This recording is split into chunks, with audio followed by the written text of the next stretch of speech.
Donc cette série télévisée qui va être trilingue, qui va être en français, en shimaoré, et on essaye d'intégrer des éléments en shibushi. Le premier objectif, c'est de raconter des histoires qui se terminent bien. Alors oui, il y aura des mésaventures.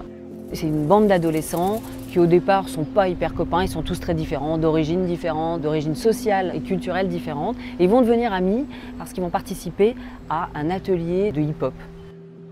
Dans la construction de leur amitié, ils vont vraiment être confrontés à toutes les mésaventures et les choses pas très avenantes que proposent les adultes, et ils vont résoudre ces situations de façon énergique en utilisant toutes leurs ressources.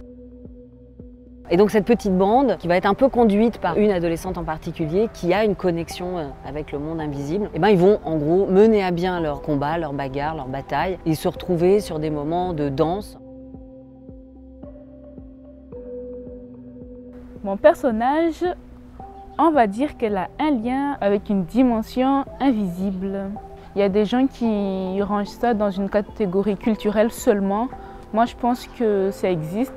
Ces petits personnages invisibles de Mayotte, bon, tout le monde parle, mais qu'on ne voit pas forcément. Et les potes avec. Mon personnage, c'est une battante, elle est déterminée, elle veut changer cette vision.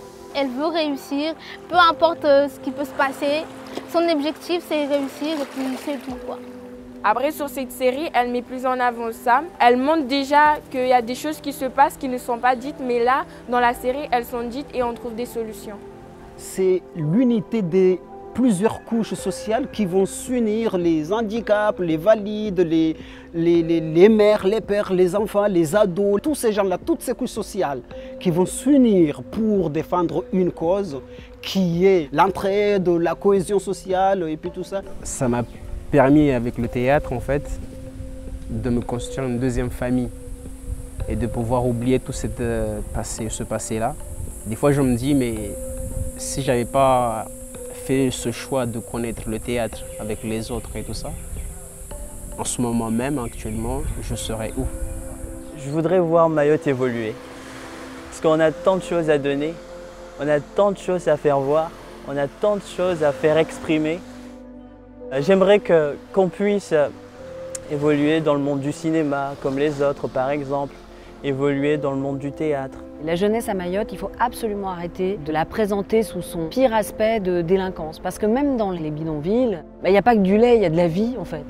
On est sur des moments de vie de quartier, on est sur des moments d'échange. Et en fait, dans cette énergie-là, il y a aussi des possibilités de transformation, mais par eux-mêmes.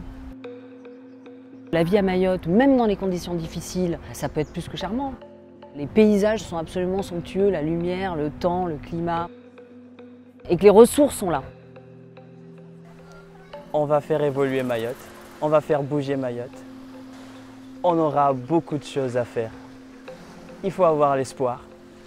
J'aimerais aussi que Mayotte soit vue d'une autre manière, qu'on arrête de la dénigrer aux yeux de tous. À Mayotte, il y a une grande richesse. Peut-être Mayotte, c'est pas le plus parfait des départements, mais il y a des merveilles qui n'existent pas en France. Il y a des hauts et des bas, donc il faut déjà combattre les bas. Après, à un moment donné, on va voir les hauts. Voilà. Mais avec la troupe, on se sent bien. Moi, je me sens bien avec eux. Je me sens vraiment bien. Je me sens chez moi, je suis à l'aise. Je suis à l'aise. On va essayer de changer le mouvement, pas mouvement politique ou bien mouvement social au sens du terme, mais mouvement de la situation sociale qui se trouve sur l'île.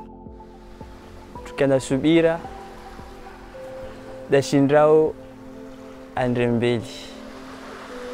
C'est-à-dire que si tu as la patience, que tu peux résister, tu peux aller loin.